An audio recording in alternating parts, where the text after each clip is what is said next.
I remember stepping out of my car that late summer afternoon and feeling the familiar surge of warmth, both from the sun beating down on the old farmhouse and from the anticipation of seeing everyone together again. The air was heavy with honeysuckle and cut grass, the kind of scent that instantly transports you back to childhood. I tucked a loose strand of hair behind my ear, smoothed my sundress, and walked up the gravel driveway, the pebbles crunching under my sandals. Through the open screen door, I heard laughter, deep, easy laughter that made my chest tighten with happiness.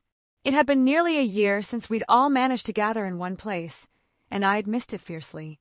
Inside, my grandmother sat at her favorite spot by the fireplace, her knitting needles clicking in perfect rhythm as cousins jostled for the comfiest spot on the well-worn couch. The kitchen table groaned under the weight of casseroles, pies, and iced tea glasses beaded with condensation. My aunts fussed over last-minute details. Who would refill the lemonade? Who would fetch more ice? Who would carve the chicken? I threaded my way through, greeting everyone in turn. "Hey, Uncle Richard." I smiled, pressing a quick kiss to his cheek. "Hi, Mia. Your blueberry muffins smell incredible." My brother, usually full of jokes, gave me only a brief grin before disappearing down the hallway. I caught a glimpse of his back before he turned the corner. He didn't say where he was going. I shrugged it off and settled into the circle, letting the warmth of family wash over me. For a few blissful hours, nothing else existed. We sifted through old photographs, teasing each other about awkward hairstyles and questionable fashion choices. Grandma told her favorite story, again, about how she and Grandpa met at the county fair, and we all acted surprised as though we'd never heard it. The sun dipped lower, painting the walls golden, and my heart felt so full I thought it might burst. But just as the shadows lengthened, I noticed something odd. My Aunt Lucy, who always sat beside Grandma, hadn't returned from the kitchen for seconds that stretched into minutes. Richard's chair squeaked slightly, but his usual jolly greeting was nowhere to be heard. And Mia kept glancing at her phone, her brow furrowed, her smile forced. I dismissed it as simple oversight. After all, with so many of us cramped into the house, it was easy to slip away for a moment.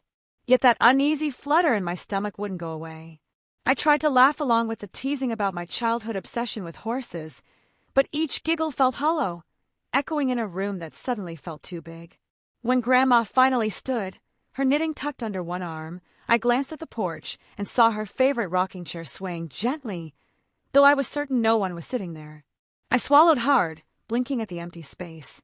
The breeze caught the lace curtain, making it dance like a phantom. I told myself it was nothing, just the wind, but my pulse thudded louder with every breath. I finally excused myself, slipping through the hallway toward the kitchen. "Can I get you anything?" I called out. The hum of conversation faded behind me.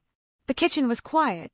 The half-finished pitcher of lemonade sat on the counter, but the glasses were all empty. A stray dish towel lay crumpled on the floor. My heart lurched. In the living room, I'd seen everyone. Here, no one. I turned and stepped back into the dining hall.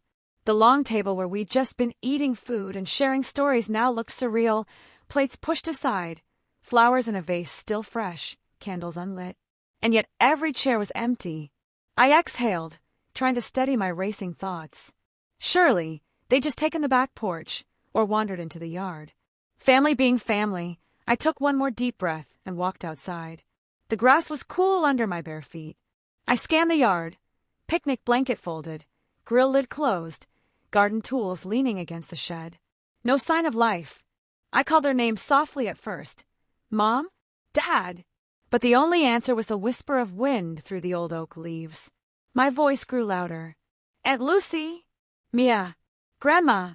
The porch light flickered as if in response, and I jumped, the hairs on my arms standing on end.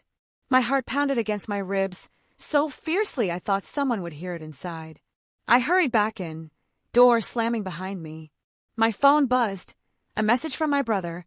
"Be right back." I stared at the words and the small typing bubble that never filled. Seconds ticked by. I tried calling him. It went straight to voicemail. I sank onto a kitchen chair, mind spinning. Hours ago, this had been the happiest place I knew. Now it was silent.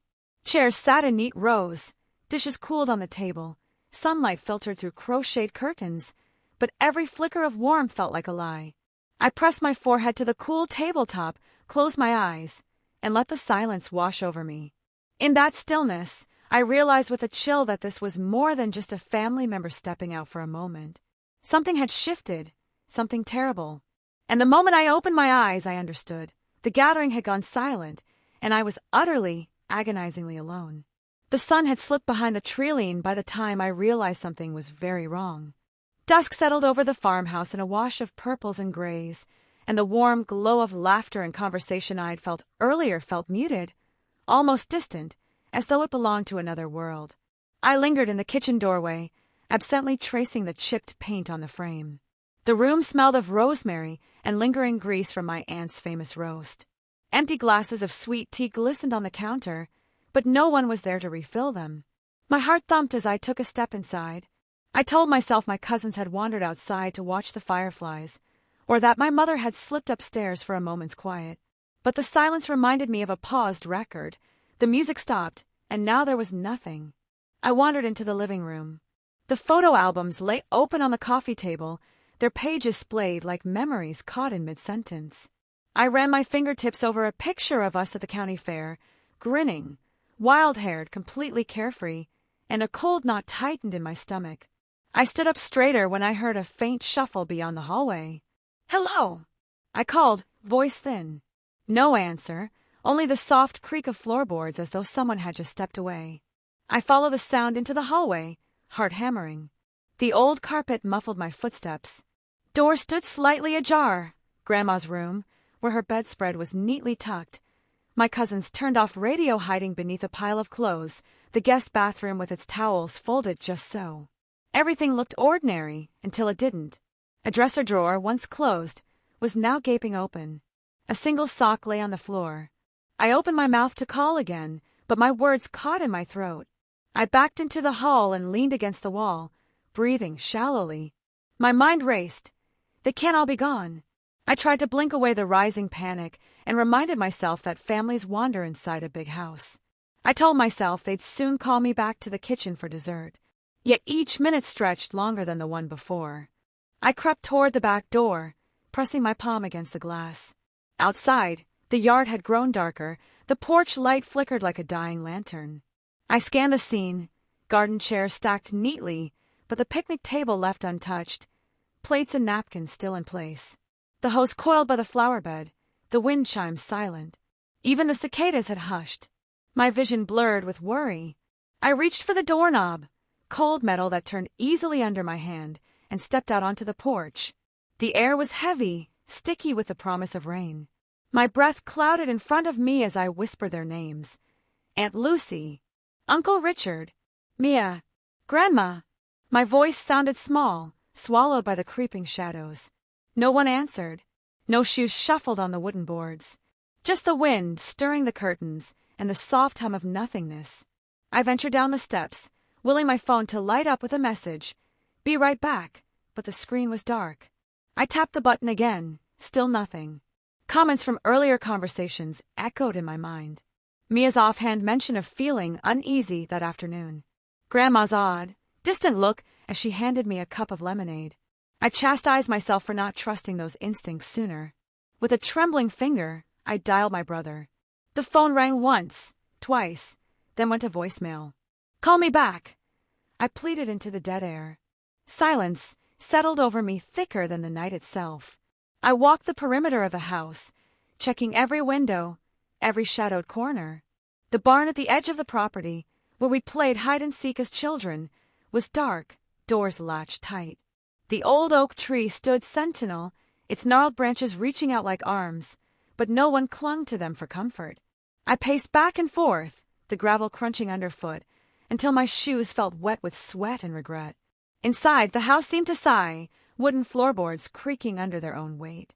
I flicked on the lights, one room at a time, searching for any sign. A dropped earring, a hastily abandoned toy, a half-written text message. But every room was empty, pristine, as though everyone had simply faded away. My pulse pounded so loudly I could hear it in my ears. I sank onto the edge of my grandmother's favorite rocking chair, its cushion cool against my legs. I held the armrest tight, knuckles white, staring into the dim light. My mouth felt dry. My hands shook so badly I couldn't grasp the phone. In the quiet, I heard it, a faint, almost imperceptible whisper of the wind. It rustled the curtains, rattled the window panes, carried a single word I couldn't quite make out. Home, it seemed to sigh. Or maybe it was my own voice, choked by desperation, echoing back at me. I closed my eyes and listened. Behind the hush was another sound, soft sobbing, distant, as though coming through a cracked door. My heart leapt. I hopped off the chair, moving toward the sound. Down the hall, around the corner, I froze at the door to the den. The sobbing stopped. I pressed my ear to the cool wood. Silence. Then, just as I was about to turn away in defeat, I heard it again. A single, stifled sob. My fingers curled around the doorknob. But before I could turn it, a sharp crack of thunder boomed overhead, rattling the windows and plunging the room into darkness as the power flickered out. And in that instant, I understood that the gathering had gone silent, and something lurking in the shadows was keeping its secrets well hidden. The hours after the lights went out blurred together. I wandered through the dark house, using the glow of my phone's flashlight to guide me through rooms that felt more foreign by the minute. The air was thick with the scent of fear, like a storm had settled into the walls, waiting to burst open. I knew I wasn't imagining the unease that clung to every corner, but the deeper I searched, the more I realized just how many questions I didn't have answers to. Why had no one contacted me? Why wasn't anyone looking for me? The emptiness felt like a puzzle with pieces that refused to fit. I went to the kitchen again, thinking maybe my mom or someone would turn up, but nothing was out of place. The sink was empty, the table clear except for a stack of untouched napkins. A deep ache gnawed at my chest. They had been there, just moments ago. My mind was a whirlwind of confusion, each new idea leading to another that contradicted it. What had happened? I had to make sense of it, and yet everything felt so out of reach. I could hear my father's voice in my head, telling me that in times of confusion, the answer often lies in patience. But I didn't have time for patience. Not now. Not with the clock ticking, and the house as silent as it was. I called my brother again. This time, he picked up after the second ring. Where are you? What's going on? His voice sounded strained, distant. It wasn't the usual cheerful tone I expected. Jason, I don't know, I whispered, voice trembling. They're all gone. No one's here. I've looked everywhere. It's like they've vanished. What do you mean, vanished? He asked, a slight edge to his voice. He sounded like he wasn't sure whether to believe me or think I'd lost my mind. Did you check the barn? The fields? I've checked everything. They're just gone. A pause. Then a deep sigh. I'm on my way. Stay where you are. I ended the call, but I couldn't sit still. The silence in the house felt heavier now, suffocating. I opened the front door, stepped outside, and stared out into the dark yard. The fog had rolled in, creeping in from the lowlands, swallowing the distant trees and even the barn. The same unsettling feeling I'd had before gripped my chest once more. This wasn't just a coincidence. It was something bigger, something more. The theories began to surface in my mind, unbidden but insistent. Abduction? Could someone have taken them? But who? And why? My thoughts clung to this possibility, but the more I turned it over in my mind, the more it seemed wrong. There was no ransom note, no signs of struggle, no forced entry into the house. It didn't fit. A natural disaster? Maybe a sinkhole. But that would have caused a massive disturbance. The ground would have shifted, the walls would have cracked. I would have felt something, anything, but there was no physical evidence of any kind of earth-moving event. Everything was perfectly still. My thoughts jumped to the stranger possibility that had been hanging on the periphery of my mind since the moment I realized everyone was gone. Something supernatural.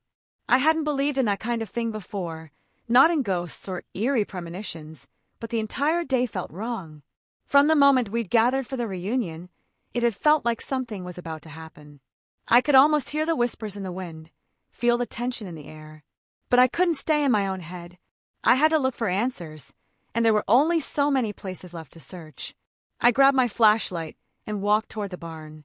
The path was overgrown with weeds, the tall grass brushing against my legs like fingers. As I reached the barn door, I hesitated, my stomach churning.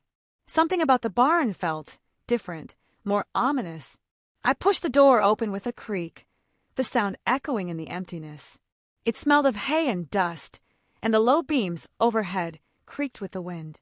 The beam of my flashlight swept over the barn's interior, catching on abandoned tools, forgotten farm equipment, and a stack of old crates in the corner.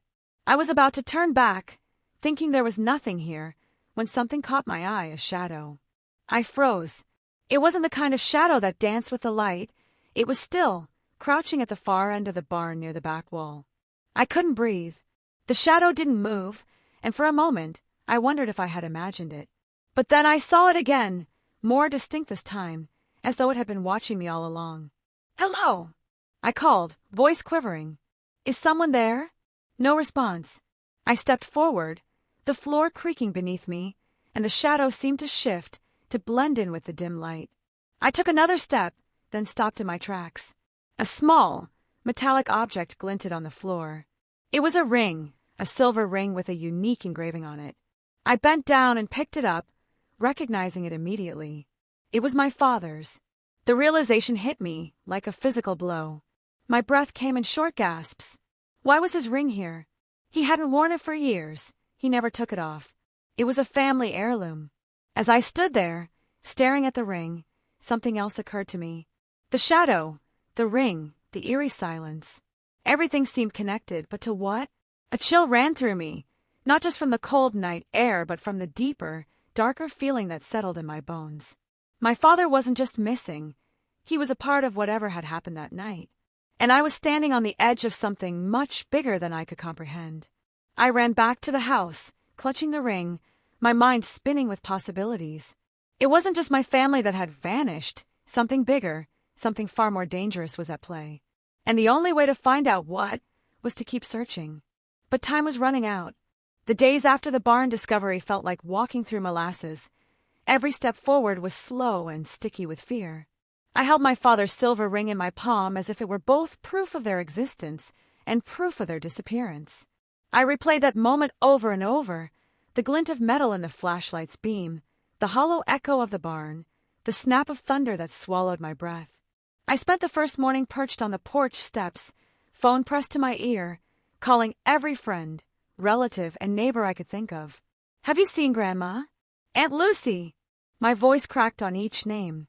Each unanswered call rang in my ears like a funeral bell. By midday, I'd convinced the local sheriff's department to extend their search perimeter. 2 deputies in AK, 9-unit combed the fields, scanning fence lines and creek beds. I followed them, my flashlight bobbing like a wounded bird, but the only sign of life was the echo of my own footsteps. The deputies looked at me with sympathetic eyes, but sympathy felt as cold as the metal in my hand. That afternoon, I sat in the sheriff's office, filling out missing persons reports. The detective handed me a cup of stale coffee and asked me to describe each person in excruciating detail: height, weight, clothing, last known conversation. With every box I ticked, the gravity of their absence pressed harder on my chest. When I handed back the reports, his pen hovered over the page. "We'll do our best," he said, but I heard the hesitation. Even the professionals seemed to run out of hope. Back at the house, the silence was worse than the cold wind that rattled the shutters. I wandered through rooms that still smelled of lavender and roast chicken, my father's cologne lingering in the linen closet. I sat at the dining table where we'd all shared laughter and pie, tracing the grain of the wood with trembling fingertips. Each empty chair was a question unanswered. Where did they go? Why? At night, the questions followed me into sleep. I dreamed of my grandmother's rocking chair floating in the storm, of my aunt's knitting needles clicking on their own, of my nephew's toy truck rumbling down the hallway. I woke drenched in sweat, the ring burning cold against my skin. Within 48 hours, our story was on the local news. A reporter arrived at dawn, camera crew in tow, asking if I had any new leads, how I was coping, whether I feared foul play. I stood on the porch behind a microphone, blinking into the lens. My voice trembled as I repeated the same lines. "Please, if anyone knows anything, contact the sheriff's office." I plastered on what I hoped was a brave face, but inside my heart hammered against my ribs like an escaped bird. Online, strangers formed hashtags. Hashtag Find the Harper Family, hashtag Silent Summer Night, and theories blossomed like mold on bread. Wild river currents, hidden landmines, secret cult abductions. Some pointed fingers at distant relatives. Others whispered of paranormal forces. I scrolled through forum after forum, clinging to every rumor, every scrap of gossip, desperate for any thread I could pull. Most ended in dead ends, but even dead ends felt better than silence. Friends sent casseroles. Neighbors posted missing person flyers around town. I watched them work with a mixture of gratitude and guilt. They were brave. I felt cowardly. I wanted to be out there with them, knocking on doors, canvassing the highways, but half of me was convinced it would do no good. I began volunteering with a local missing persons support group, helping distribute pamphlets, and leading prayer vigils under the oak tree. As I spoke to other families, parents clutching photographs of children gone too soon, I felt as bound by the same thread of unbearable hope. In their eyes I saw my own desperation reflected back. I pressed their hands and whispered, "We will find them." But each time I said it, I felt my conviction falter just a little. Weeks turned into months, and the investigation cooled. The deputies rotated off the case. The TV crew moved on to newer headlines. The barn grew dustier, the dishes in the sink grew duller. I still kept their chairs warm, their beds made, their coffee mugs at the ready, as if they might walk through the door at any moment. And every evening, I stepped onto the porch, ring in hand, and looked into the gathering dusk, calling their names into the wind. Mom, Dad, Grandma. The wind carried my words into shadows, and I listened, straining for an answer that never came. Now I make this promise. I will not let this mystery fade into a footnote. I will keep searching, keep hoping, keep asking, and I will not rest until I bring them home. Asterisk, if you have any information, no matter how small, please reach out to the Harper County Sheriff's Department. The truth is out there, waiting to be found. Asterisk. I stood in the same house where we had once gathered so many times, but everything felt different now. The walls seemed to have absorbed the loss, and every creak of the floorboards carried the weight of 1,000 unanswered questions. The once welcoming smell of home had faded into an unsettling stillness, and the house felt too large, too empty, without the voices of those I loved. The hardest part was seeing the absence in the smallest of details. The way my father's favorite armchair was still pushed back slightly from the table, the coffee stain on my aunt's recipe notebook, the chipped corner of the photo frame that had stood proudly in the hallway for years. Each relic of their presence only deepened the ache. How could it be that just a few weeks ago, this house was filled with the warmth of family, and now it was nothing but hollow space? The grief didn't look like I expected it to. I thought it would come in waves, loud, uncontrollable sobs, days spent lost in the fog of sadness. But instead, it arrived in pockets of quiet. In the moments when I was least expecting it, I would feel a pang, an absence, a missing piece of myself, and I wouldn't know where to place it. It wasn't the tears that hurt, it was the silence that filled the space they once occupied. I started keeping a journal, scribbling my thoughts at all hours of the day and night. It became my one constant, the only place where I could allow myself to feel and express everything that was happening inside me. On one page I wrote, Asterisk, I miss their voices, the way they fill the house with chatter, complaints, and laughter. I miss the way my dad always left his shoes by the front door. I miss the way Grandma used to tell me stories at the kitchen table, asterisk. There were so many little things that made them real, and yet they felt so far away. The search never stopped, even as the days turned to weeks and the weeks into months. The sheriff's department hadn't given up entirely, but the leads had started to dry up. The search parties dwindled. The people who had once driven out to help now stayed home, caught up in their own lives. Yet I couldn't shake the feeling that they were still out there, somewhere. I continued to visit the barn regularly, hoping for some new clue that might have been overlooked, though I couldn't bring myself to believe anything new would appear. Then came a letter. It arrived without warning, tucked under the front door.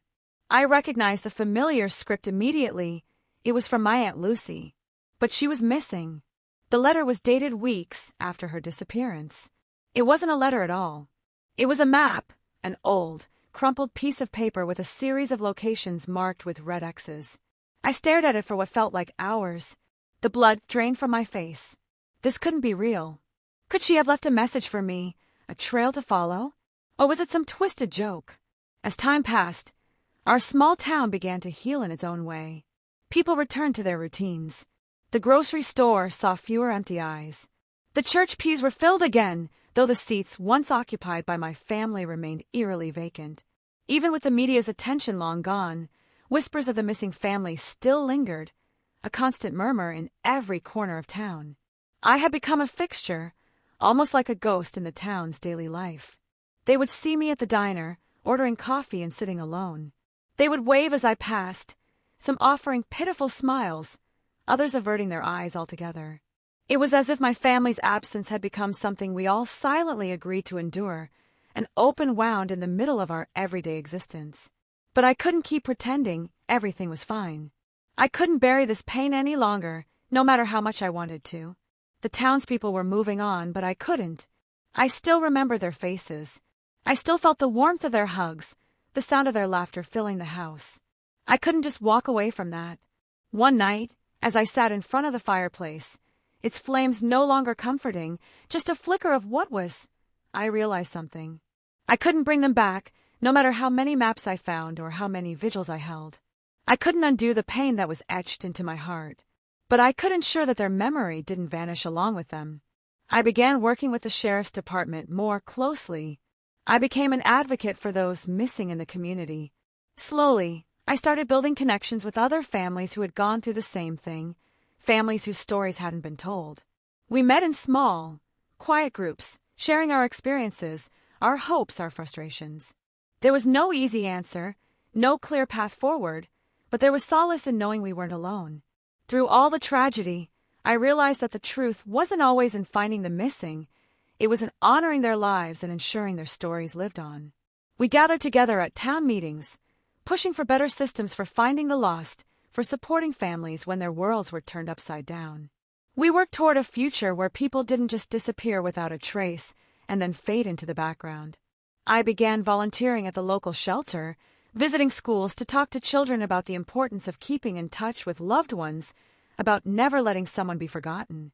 It wasn't a perfect solution, but it felt like the right one. I haven't given up on finding my family. There are still days when I wake up in the early morning hours, gripped by the cold fear that they may never come back. But I know that I can't just sit in the dark forever waiting. I have to search. I have to ask questions, to demand answers. As the years pass, I can only hope that the truth will surface, whether it's buried under miles of earth, hidden in the words of an anonymous letter, or lurking in the shadows of someone's secret. I will keep searching until the end, because I know deep in my heart that the truth is out there, somewhere. And until then, I will continue to live, continue to hope, and continue to honor the memory of the family I lost, the family I still hope to find. The years since that night have shaped me in ways I never could have imagined. The farmhouse still stands, its paint now weathered by seasons of rain and sun, but its walls hold echoes of laughter that refuse to fade. Each morning, I step onto the porch with the same ritual. I place my hand on the railing, take a deep breath of the cool dawn air, and whisper their names into the silence. Mom, Dad, Grandma. It's as if speaking their names aloud keeps the door to hope ajar, no matter how heavy the world feels. Inside, I've transformed the living room into a small memorial. On the mantelpiece rest framed photographs, Grandma's warm smile as she held my hand, and Lucy caught mid-laugh with her knitting needles, Uncle Richard showing off his garden tomatoes. Below them, candles flicker each evening, their soft glow a promise that these faces, these souls, are not forgotten. Neighbors often pause on their way home to offer a quiet nod or place fresh flowers by the photographs. In that simple act, I see that my family's story lives on, not just in me, but in the hearts of all who remember. Early last spring, I helped establish a community center in town dedicated to missing persons and their families. It's a modest building painted pale blue, with white trim and a welcoming front porch. Inside, walls are lined with bulletin boards covered in flyers and photographs, maps marked with potential sightings, and stories of those still unaccounted for. Volunteers gather there weekly, some families hoping for answers, others offering support.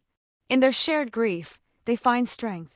I lead a support group every Wednesday evening, and watching new faces arrive, eyes full of pain but also of determination, reminds me that none of us are truly alone. Even with these efforts, I still hunt for clues. I scour old journals, re-examine every scrap of evidence, and re-interview anyone who might recall an odd moment from that night. A stray tire track noted months ago. A brief radio transmission from a distant ham operator. A broken piece of jewelry found near the creek. Each lead is a fragile thread, but I pull on them tirelessly, because somewhere out there lies the thread that will unravel the whole mystery. Today, I send the story out beyond our small town. To anyone listening, to you, I ask, if you remember something unusual, no matter how insignificant it seems, please speak up. If you drove late down County Road 12, if you heard a muffled radio call on a quiet night, if you glimpsed figures at the barn's window, those details matter. What feels small could be the spark that lights the way home.